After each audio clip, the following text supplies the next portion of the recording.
안녕하십니까. 안녕하세요. 복습절 하셨어요? 안 했지? 들어도 몰라요? 알 때까지. 예. 들릴 때까지. 한 서너 번 들어야 귀가 조금 트여요. 그러니까 한두 번 들어갖고는 택도 없어요. 이게 바둑 공부하는 거 비슷해요. 바둑 같은 거 공부하면 처음에 되게 어렵죠. 그렇잖아요. 어느 정도 경지에 올라야 그다음부터 뭐 이렇게 보여. TV에서 이렇게 바둑 같은 거 프로그램 설명하면 알아들어요? 못 알아듣죠. 전혀 못 알아들어요. 근데 어느 정도 돼야. 저 같은 경우도 이제 바둑을 좀 미쳐가지고 이렇게 몇 번. 그래서 이제 보여요. 설명 들으면. 아, 이렇게. 처음에는 오지게 힘들죠. 그러니까 처음에 힘들어요. 처음에.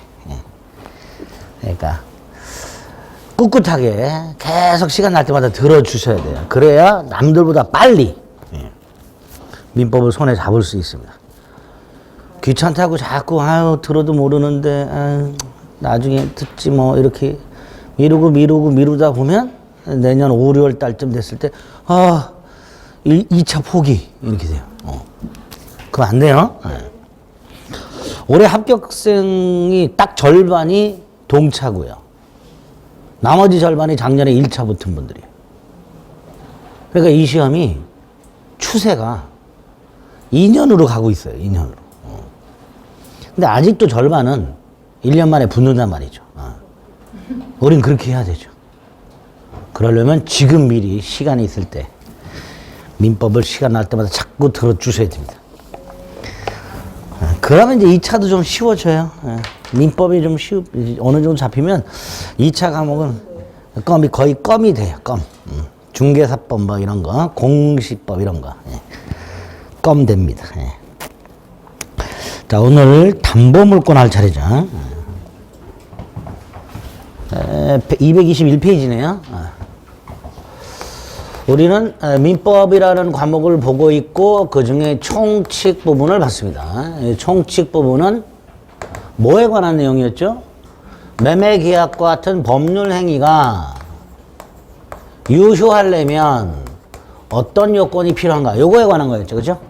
그래서 총 4가지 요건을 봤습니다. 일반적 유효요건 2개와 특별 유효요건 2개.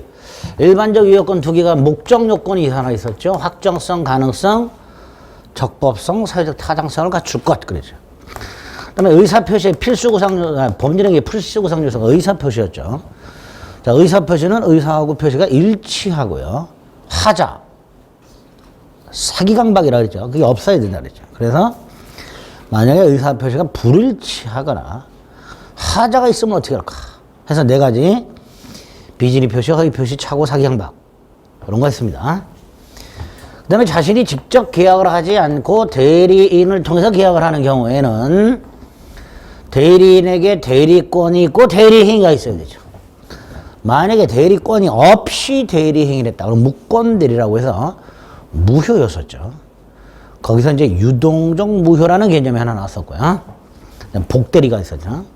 부관이라고 해서 시험에 붙으면 뭐 주겠다. 뭐 이런 식으로 뭐 조건 따위로 붙여버리는 그런 범죄가 있었습니다. 어쨌든 유효요건이 4가지가 있었고요. 이런 유효요건을 갖추지 못하면 법률행위 무효 아니면 취소할 수 있었죠. 그죠? 무효인 행위하고 취소할 수 있는 일을 어떻게 처리할 것인가가 마지막으로 나왔습니다. 이게 총칙의 내용이었죠. 두 번째로 계약이 유효요건을 갖추면 당사자에게 권리가 생긴다 그랬고요. 이 권리의 대표적인 게 물권이라는 권리가 있었습니다. 물권법 총론이 있었고 강론이 있었고요. 총론 부분에서는 물권의 기초 부분이 있었고 물권 변동 부분이 있었죠. 기초 부분에서는 첫째 물권의 객체와 관련해서 일물 일권주의가 어떤 건지 그 예외가 어떤 건지 두 번째 물권의 종류와 관련된 물권 법정주의 이런 게 있었고요. 물건의 공통적인 효력이라고 우선적 효력과 물권적 청구권 이런 게 있었습니다. 변동에서는 일단 원칙이 2개가 있었죠. 공시의 원칙과 공실의 원칙이 있었고요. 두 번째로 부동산 물권 변동과 관련해서 186조 등기해야만 되는 거와 187조 등기 필요 없는 거 이런 게 있었죠. 그리고 그거와 관련해서 이제 등기가 관련된 게 몇 개 나온다 그랬어요. 뭐 중간 생략 등기하다 이런 거. 그 다음에 물권 변동이 물권의 취득, 변경, 소멸 세 가지인데 그 중에 소멸과 관련하여 법률 규정에 의한 물권 소멸 사유가 따로 하나 있었습니다. 191조. 186조하고 187조 해석이고요. 191조 혼동이라는 게 하나 있었죠. 여기 총론 내용이 있습니다. 강론에는 우리민법에 있는 8개의 물권 중에서 7개가 우리 시험법이라 그랬고 그 중에 점유권이라는 게 어떤 게 있었죠. 점유권. 그 다음에 이제 점유권을 제가 나머지를 본권이라고 부르는데 본권의 맏형이 하나 있었어요. 소유권. 그죠? 네. 소유권은 소유권의 제한과 관련된 상린관계라는 게 하나 있었고요. 소유권 취득과 관해서 특히 취득시효라는 게 있었습니다. 그리고 공동소유 뭐 이런 게 있었죠. 그리고 소유권을 제한하는 제한물권이 있는데 두 종류가 있죠. 용익물권과 담보물권이 있죠. 그 중에 용익물권, 타인 토지에서 건물 따위를 소유하기 위해 그 타인 토지를 사용하는 지상권이 있었고요. 타인 토지로부터 자기 토지에 일정한 편익을 제공받는 지역권이라는 게 있었고요. 전세금을 지급하고 부동산을 용도에 따라 사용식하고 나중에 그 전세금을 경매에 넣어서 우선 변제받는 전세권이라는 게 있었습니다. 그죠? 그리고 세 가지 용익물권을 지난주에 봤습니다. 물권 강론의 마지막 남겨 담보 물권에 가죠. 담보가 뭐냐부터 생각합니다. 담보. 담보 물권에서 말하는 담보라는 것은 채권, 우선, 변제, 확보. 요걸 줄여서 담보라고 합니다. 담보의 뜻. 채권, 우선, 변제, 확보. 자, 채권, 우선, 변제, 확보가 무슨 뜻일까? 1월 10일 날, 을이 갑에게 1천만 원을 빌려줘요. 1천 채권이 있는 거야. 빌려줬으니까 나중에 돈 갚아. 채권이 있겠죠. 1월 20일 날 병도 빌려줘요. 2천만 원. 그런데 을과 병 둘 다 변제기가 3월 30일이야. 변제기가. 갑은 을한테도 3월 30일 날 갚기로 했고 병한테도 3월 30일 날 갚기로 했습니다. 자, 3월 30일이 됐습니다. 채권자 을과 채권자 병 중에 누가 우선해서 변제받을 권리가 있는가에 문제가 생겨요. 그죠? 자, 을하고 병 중에서 누가 법적으로 주먹으로 말고 법적으로 정당하게 우선해서 변제를 받을 수 있는가에 문제가 생깁니다. 여기서 을하고 병 중에서 누가 우선 변제 받는가의 문제는 갑의 입장에서 보면 누구한테 먼저 갚아야 되는가의 문제예요. 그죠? 자, 3월 30일이 됐습니다. 갑은 누구한테 먼저 갚아야 돼요? 예? 갑은 여러분이 갑이야. 3월 30일이 됐어. 나는 을한테도 1,000만 원 갚아야 되고 병한테도 2,000만 원 갚아야 돼. 누구한테 먼저 갚아야 돼요? 법적으로. 없죠? 예? 없죠? 누구한테 먼저 갚아야 될지 없죠? 갑의 마음이지. 변제가 똑같으니까. 갑은 을한테 먼저 1,000만 원 줄 수도 있고 병한테 2,000만 원 먼저 갚을 수도 있죠. 그래 안 그래요? 그 말은 을하고 병 누구도 우선권이 있다 없다? 없다. 그래서 제가 지난번에 채권과 물권을 비교할 때 말씀드렸죠. 채권은 평등하다고? 이렇게 채권이 먼저 발생했는가? 액수가 더 큰가? 이런 거와는 상관없이 평등하다. 우리 이중매매에서도 한번 봤죠. 제1매수인, 제2매수인 평등하다고 그랬어요. 그래서 먼저 등기를 넘겨받는 자, 즉 이행을 받는 자가 그냥 장땡이라고 그랬습니다. 그게 채권의 특징이에요. 평등해요. 그러니까 3월 30일이 됐을 때 을이든 병이든 우선권이라는 건 없어요. 누구든지 먼저 회수하는 사람이 장땡입니다. 갚을 때 먼저 달려간 사람이 우선하는 거예요. 그죠? 물론 그때도 가본 얘한테 먼저 주기 싫은데 이놈은 너무 나를 짰어. 어차피 줄 거 오늘만 안 넘기면 돼. 11시 50분쯤 갚아야지. 뭐 이런 생각할 수도 있는 거고. 뭐 병원 기다려줬어. 말도 없이. 병한테는 먼저 줘야지. 이런 생각할 수도 있는 거예요. 그러다 보니까 채권자들 중에는 나 쟤보다 먼저 받고 싶어. 이런 생각하는 사람들이 생긴단 말이죠. 그래서 필요한 게 담보제도라는 거죠. 자, 이때 이 담보제도는 두 가지가 있습니다. 사람을 통한 담보를 인적 담보라고 하고요. 물건을 통한 걸 물적 담보라고 합니다. 자, 사람을 통한 담보가 뭐냐? 보증인 생각하시면 돼요. 을은 그냥 빌려줬는데 병은 보증을 요구해가지고 갑의 친구 정이 병하고 보증 계약을 했단 말이에요. 그럼 나중에 병은 을보다도 먼저 정한테 가서 갚으라 할 수 있겠죠. 어쨌든 병은 을보다는 먼저 회수할 기회가 열려 있어요. 갑이 돈을 안 갖고 버틸 때 을은 발만 동동 구르겠지만 병은 여유 있게 누구한테 가서? 정한테 가서. 이게 인적담보제도예요. 인적담보제도는 보증인 생각하시면 돼요. 반면에 물적담보제도는 채무자 등이 채권자에게 물건을 제공해요. 그럼 채권자 중에 이 물건을 제공받은 사람은 이 물건을 지배해. 지배가 뭐죠? 사용, 수익, 처분. 근데 여기서 말하는 지배는 사용, 수익은 아니고요. 관념적 지배라고 이런 지배를 하는 거야.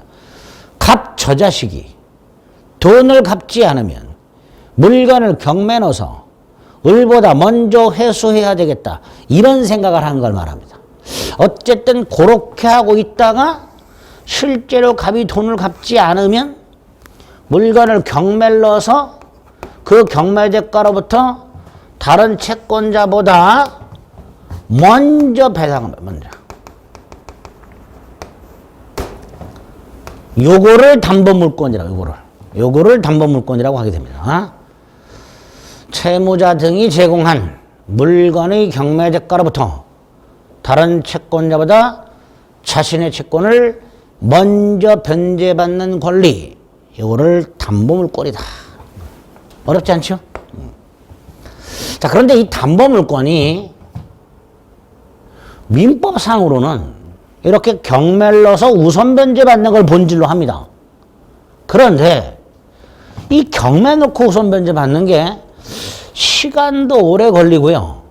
보통 경매 한 번 들어가면 뭐 아주 짧아봐야 6개월입니다. 아주 짧아. 스마트하게 쫙 끝나면 6개월이에요. 한 번 유찰되고 시작하면 뭐 1년, 2년 후딱 지나갑니다. 제가 봤던 경매 사건 제일 길었던 게 7년짜리가 있었어요. 경매만 7년. 그러니까 채권자 입장에서는 지겹죠, 어떨 때는. 그러다 보니까 채권자 중에 이런 사람이 있어요. 돈을 빌려줘. 갑이 담보를 제공해. 그리고 병은 이렇게 얘기를 해. 만에 하나 네가 돈을 못 갚으면 소유권을 넘겨라, 이렇게. 뭘 넘기라고요? 소유권을 넘겨라. 돈이 급한 갑은 뭐 그렇게 약속할 수밖에 없겠죠. 이런 식으로 채권자들 중에 일부는 채무자가 돈을 갚지 않으면 그 채무자가 정한 담보를 경매 넣는 게 아니라 그 물건의 소유권을 취득하는 방법으로 소유권을 취득하고 퉁치면 되겠죠. 101호 소유권을 병이 가져가고 2천만 원은 갚은 걸로 퉁치면 될 거예요. 이런 담보물권도 있어요. 이런 담보물권도. 자, 이때 민법에 있는 거 이거. 경매 우선 변제. 요걸 기본으로 하는 담보물권. 요걸 전형 담보물권. 전형 담보물권. 반면에 채권자가 뭘 취득하는? 소유권을 취득하는 걸 이제 비전형 담보물권, 변칙 담보물권 이렇게 불러요. 그래서 요거는 민법이 규율을 하고 있고, 민법. 요거는 가등기 담보 등에 관한 법률에서 규율하고 있습니다. 이런 식으로 담보제도가 뭔지, 담보물권이 뭔지, 어떤 유형이 있는지 딱 이거 머릿속에 넣는 거예요. 표를 딱 체계를 잡는 거예요. 그리고 이제 민법에 있는 게 세 개가 있는 거죠. 우리가 봤던 유치권, 질권, 저당권 이렇게. 비전형 담보물권이 가등기 담보법에 있다고 그랬습니다. 세 가지가 있습니다. 가등기 담보권, 양도 담보권, 매도 담보권, 이 세 가지가 있습니다. 가등기 담보권, 양도 담보권, 매도 담보권 이렇게 세 가지가 있는데 이 세 가지는 대동소이해요. 이름만 조금씩 다를 뿐 이런 담보권이 성립하는 방식만 조금 다를 뿐 그리고 이름 명칭만 다를 뿐 그 효과는 대동소이합니다. 그리고 이 저당권이라는 권리의 특별한 권리라고 생각해요. 저당권. 저당권이라는 권리에 특별한 권리라고 생각하시면 돼요. 저당권을 원래 설정해야 되는데 당사자가 저당권을 설정하지 않고 이런 걸 설정한다 그랬어요. 그래서 요 가등기 담보정에 관한 법률은 요 저당권의 특별법이다라고 생각하시면 돼요. 저당권의 특별법. 어쨌든 이런 형태로 담보물권이 존재합니다. 이게 첫 번째. 담보의 뜻과 관련해서. 두 번째가 다시 돌아옵니다. 을은 그냥 빌려줬어요. 근데 병은 2천만 원을 빌려주면서 101호를 담보로 제공받고 여기다가 우리 민법에 있는 거 예를 들어서 이 저당권. 병이 여기다 저당권을 갖고 있다고 생각해 보면요. 나중에 갑이 돈을 갚지 않았을 때 얘는 경매 넣겠죠. 그럼 경매를 넣어서 자신의 2천만 원을 을의 1,000만 원보다 먼저 배당받게 된다 그랬죠. 그죠? 그러니까 병의 2천만 원 채권은 을의 1천만 원 채권과는 달리 저당권이라는 담보 물권에 의하여 우선 변제가 확보가 돼 있죠. 네? 이런 채권을 피담보 채권 이렇게 불러요. 담보 물권에 의하여 우선 변제가 확보된 채권, 그걸 피담보 채권이라고 부릅니다. 시험 보러 갈 때까지 피담보 채권이 뭔지 모르시는 분들 태반입니다. 개념을 머릿속에 확 잡는 거예요. 그럼 이거 뭐라고 부르냐 이거 일반 채권이라고 부르는 거예요. 일반 채권. 그 다음 이 피담보 채권하고요. 이 담보 물권은 당연히 뗄래야 뗄 수가 없죠.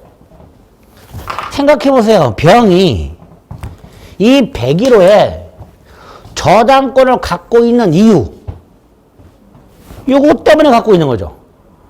다시 말해서 이 2천만 원을 우선 변제 받는 것이 목적이고요.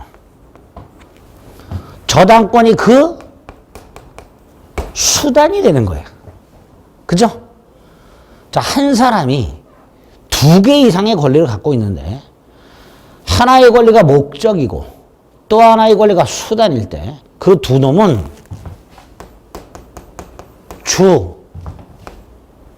종의 관계가 있습니다. 아, 저 자식 종자 한자를 모르는구나. 네, 쓰면 되죠. 주종의 관계가 있다. 주종의 관계. 네? 그리고 주종 같이 움직여야 되죠. 그죠? 그러니까 이 두 개는 뗄래야 뗄 수 없는 관계가 성립하게 됩니다. 그렇겠죠? 저당권이란 건 다른 의미 없어요. 2천만 원 우선 변제 받는 게 유일한 목적이야. 그죠? 따라서 병이 갖고 있는 2천만 원 피담보 채권과 저당권이라는 두 개의 권리는 뗄래야 뗄 수 없는 관계가 성립하게 됩니다. 이거를 담보물권이 갖고 있는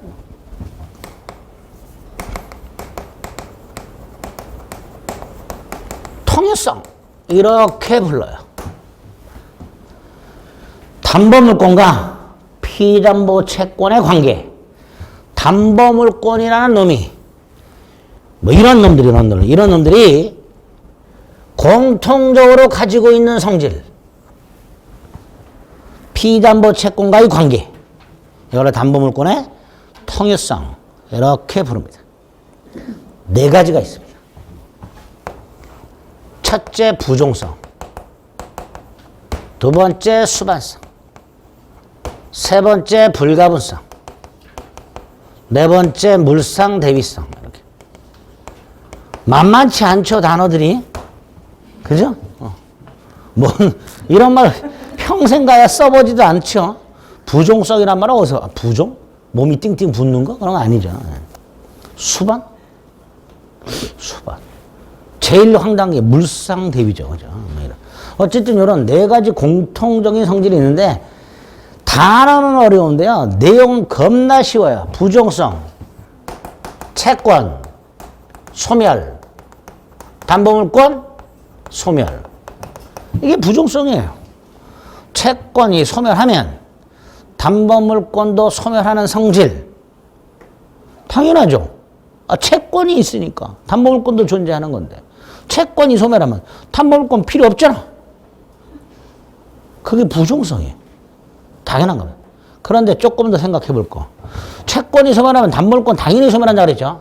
여기서 문제가 하나 생겨요. 지금 101호를 보면요. 등기부에 저당권자 병 이렇게 등기가 되어 있어요. 등기부에. 등기부는 말씀드렸죠. 권리가 기록된 장부. 그래서 101호 등기부를 열람을 해보면 저당권자 병 이렇게 등기가 되어 있는데 만약에 갑이 3월 30일 날 병한테 2천만 원을 갚아. 그럼 채권 소멸하죠. 그럼 저당권도 소멸합니다. 이때 저 등기 어떻게 처리할까요? 문제가 생겨요. 다시 말해서 등기를 말소등기 해야 저당권이 소멸하는지 말소등기 없이 소멸하는지 문제가 남는 거예요. 그죠? 말소등기 해야 소멸한다. 말소등기 없이 소멸한다. 없이 소멸한다. 왜?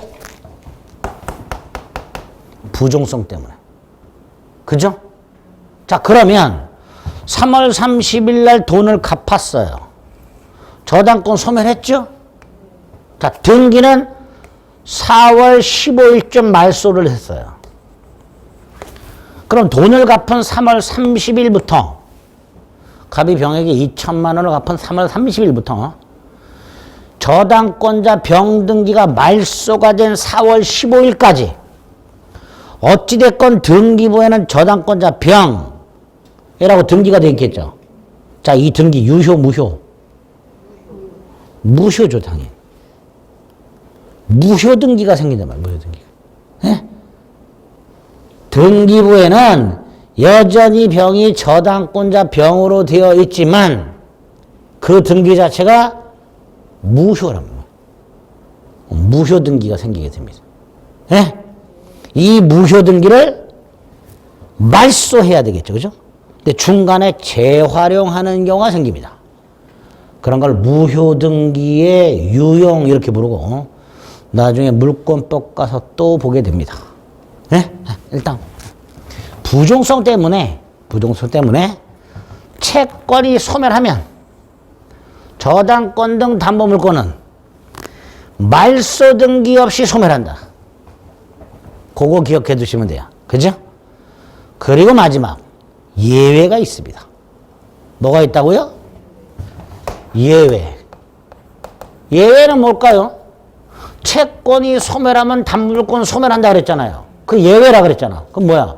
채권이 소멸하더라도 담보물권은 소멸하지 않는 예외가 있다란 말이죠. 여기 나중에 근저당권이라는 권리에서 나오게 됩니다. 근저당권.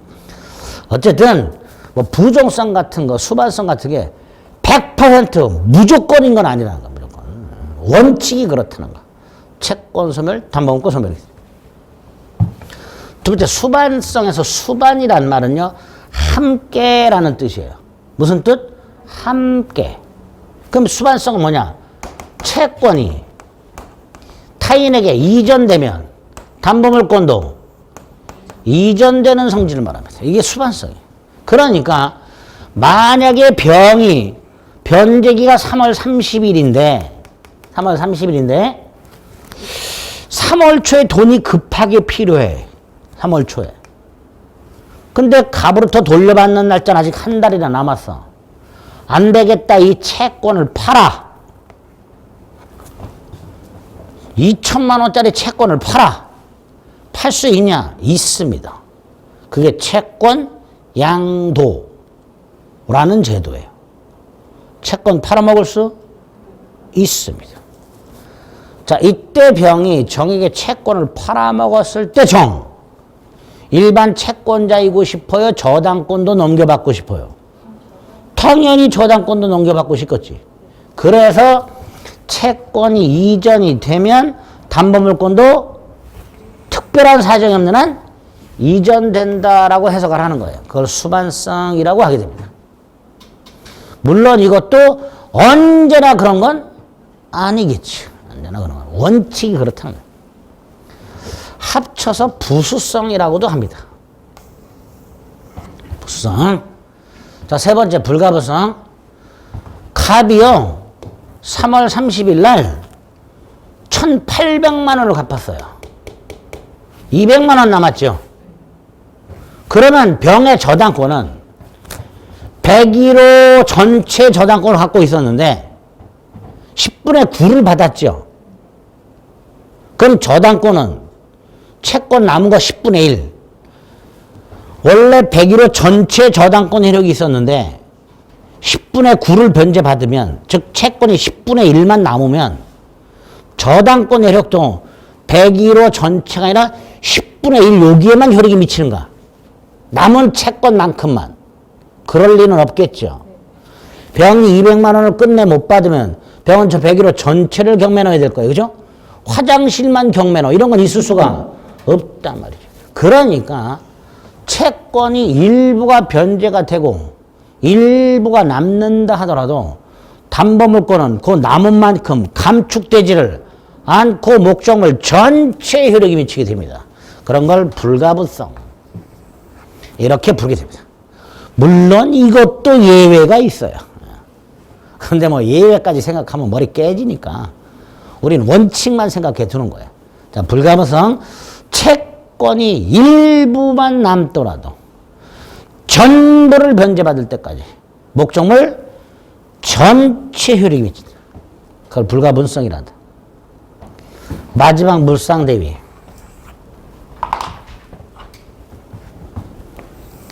갑소유 땅. 저당권자 을. 받을 돈이 1억. 그런데 갑이 돈을 안 갚으면 을은 땅을 경매에 넣어서 1억 회수할 생각을 하겠죠. 근데 이 땅이 느닷없이 수용이 됐어. 수용이 돼서 국가기관으로 소유권이 넘어가. 이때 저당권 어떻게 될까요? 이 저당권 어떻게 될까요? 소멸합니다. 어떻게 된다고요? 소멸합니다. 이유는 수용에 의한 소유권 취득은 기존에 있던 목적물의 각종 제한, 깡그리 소멸합니다. 그러니까 수용 주체는 소유권만 깔끔하게 취득해요. 그러니까 기존에 있던 땅에 존재하던 각종 제한들 싹 소멸합니다. 그 말은 땅이 수용되면 저당권은 소멸한다 이런 뜻이에요. 저당권자 열받지요? 안 되겠다. 너 보상금 받지? 너 보상금에서 우선 변제 받아. 땅은 안 돼. 땅은 국가가 수용했으니까. 대신 갑은 땅이 수용되고 보상금을 받을 거 아닙니까? 이 보상금을 담보 목적물의 가치 변형물이라고 해요. 예를 들어 건물의 저당권을 갖고 있었는데 건물이 화재가 났고 건물주가 보험금을 받아. 이런 거. 우리 왜 호랑이는 죽어서 뭘 남기죠? 가죽 남기죠. 똑같다고 생각하시면 돼요. 땅이 수용되고 남은 거 보상금. 건물이 화재로 홀랑 다 타고 남은 거 보험금. 이런 것들이 뭐예요? 가치 변형물. 자, 이때 이 담보물권의 목적물이 수용 등이 된 경우 화재 등으로 멸실 따위가 된 경우에 담보물권자는 더 이상 그 목적물로부터 채권을 우선 변제받을 수는 없고 요 가치 변형물로부터 우선 변제받을 수 있도록 해놨습니다. 즉 저당권 등 담보물권이 그 목적물이 수용되고 남은 가치 변형물 위에 대신 자리를 잡는다 말이죠. 그래서 물상 대위 이렇게 가치 변형물 위에 대신 자리 잡는 성질. 그래서 한자로 물상 대위라고 하는 거예요. 그래도 어렵죠? 쉽게 생각하세요. 보상금으로부터 우선 변제받는 성질. 그게 물상 대위가 됩니다. 이렇게 네 가지 성질이 있어요. 네 가지 성질이. 자, 여기서 하나 기억할까? 조금 이따 보게 되는 요 유치권. 이 유치권은 물상 대위성이 없어요. 그러니까 이 담보물권의 통일성 네 가지가 모든 담보물권에 다 인정되는 건 아니고요. 그 중에 어떤 담보물권은 인정 안 되는 게 있고, 뭐 이렇습니다. 또 어떤 담보물권은 예외가 있고, 그렇습니다. 그러니까 이게 대원칙이고 네 가지가 구체적으로 들어가서 예외라든가 어떤 권리는 인정이 안 되는 게 있다든가 이런 것들을 주목해서 봐주셔야 돼요. 시험은 당연히 그런 데서 나옵니다. 예외에서. 아시겠죠? 담보물권의 통일성이라고 부르게 됩니다. 221페이지 서설에 의의가 있지요. 동그라미 1, 2 자만을 때 읽어보는 거예요. 설명드린 거니까. 이제 읽어보면 이렇게 돼요. 말도 어렵지 않습니다. 인적 보증, 물적 보증 뭐 이런 거 있잖아요. 그죠? 통일성 봤죠? 부종성, 수반성, 불가분성, 물상대위성 이렇게. 그죠? 듣고 나니까 이제 이게 이런 거구나.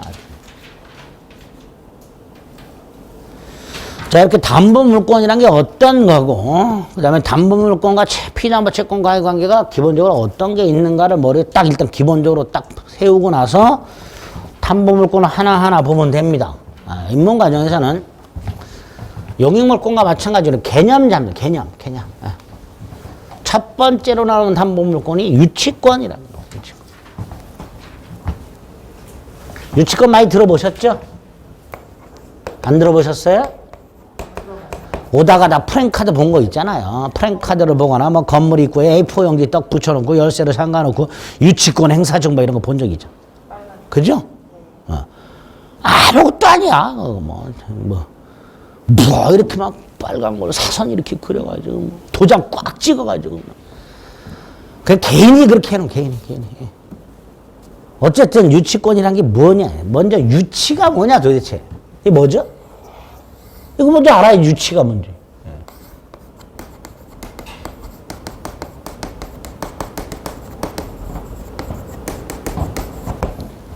유치권에서 말하는 유치란 물건을 점유하면서 반환을 거절하는 것, 이게 유치예요. 그걸 줄여서 유치라고 부른다. 그래서 유치 속에는 유치라는 말 속에 점유라는 게 일단 들어가 있어요. 자, 그럼 이 유치권이 도대체 뭐냐? 우리 민법 320조에서 유치권의 뜻을 설명하고 있습니다. 의의를. 자, 이해를 해볼게요. 갑소유 건물이 있어요. 을이 건축업자야. 둘 사이에 건물 신축 계약을 했겠죠. 자, 건물 신축 계약을 도급 계약이라고 합니다. 무슨 계약? 도급 계약의 일종입니다. 자, 도급이란 건 일을 맡기고요. 그 일을 완성하면 보수를 지급하는 계약이에요. 갑이 을에게 건물 건축을 맡기고요. 건물이 완공되면 건축비를 지급하는 거. 이게 도급 계약의 일종입니다. 자, 여기서 건축주, 도급인, 건축회사, 수급인 이렇게 돼요. 자, 그럼 당연히 갑은 을이 건물을 완성을 하면 약속대로 공사비용을 지급해야 되죠. 안 해, 갑이. 그럼 을은 공사비용 받아야 될 거 아니에요. 그죠? 그래서 우리 공사대금을 받기 위해서 건물을 유치하게 됩니다. 이게 유치권입니다. 이게. 공사대금을 받을 때까지, 네가 공사대금 줄 때까지 나 건물 반환 못해. 그래서 프랜카드 묻혀놓고 열쇠로 잠그고 에이프 붙여놓는 거예요. 유치권 행사 중이니까 누구도 건드리지 마. 이렇게 되죠. 제가 옛날에 유치권 그 프랜카드 중에 아주 살벌한 문구를 본 거예요. 와. 첫 문장은 괜찮아. 유치권 행사 중 이것까지 괜찮아. 점유를 침탈하는 자는 죽음을 불사. 뭐 이렇게 해서 우와. 살벌한 문구를 봤어요. 아마 그 유치권을 행사하는 자가 머리 짧은 분한테 대신 이렇게 위탁 계약을 해가지고 그분들이 아마 써놓은 것 같아요. 어쨌든 유치권자는 이렇게 어떤 채권이 있고요. 그 채권을 변제받을 때까지 어떤 물건을 점유하면서 반환을 거절하는 이런 권리를 유치권이다 이렇게 부르는 거예요. 이것도 유치권입니다. 갑이 을에게요. 자동차 수리를 맡겨요. 그럼 수리비가 생기죠? 수리비 채권? 그죠? 자, 여러분이 수리를 맡겼는데 수리비를 줘야 자동차 반환하죠? 수리비 안 주면 안 돌려주죠. 이렇게 돼요. 수리비를 받기 위해 자동차를 유치. 이걸 확대